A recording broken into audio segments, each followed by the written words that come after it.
The members of staff from the Lightweight Design Specialist Department at the University of Kassel develop products to guarantee that people will survive accidents in cars. They are setting a new trend on the market with their active headrests. Protection for passengers on rear seats is particularly inadequate. The headrests are usually too stiff, too low, and too far away from people's heads. This leads to serious injuries to the cervical spine during accidents. The active headrest reduces the impact on a person's head and therefore the risk of injury. This is important for the insurance sector. Professor Dr. Bernd Klein comes from the automobile industry and has worked at the University of Kassel for 24 years. He is well aware of the problems.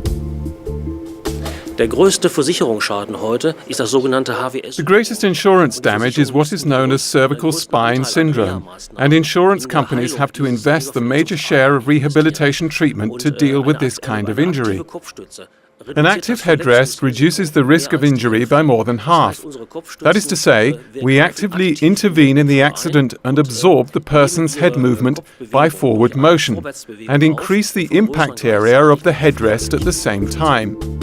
This development also provides enormous potential for automobile manufacturers. The team at the Lightweight Design Specialist Department has managed to reduce the number of parts in the active headrest from 22 to 13. This has enabled the assembly time to be cut from 284 to 66 seconds.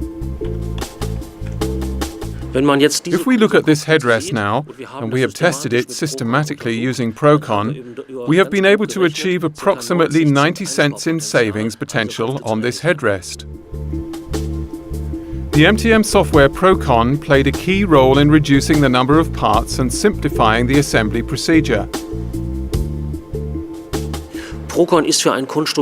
ProKon is a very important tool for a design engineer. ProKon uses a systematic procedure to reveal any assembly difficulties, and these problems are the real cost drivers in practice.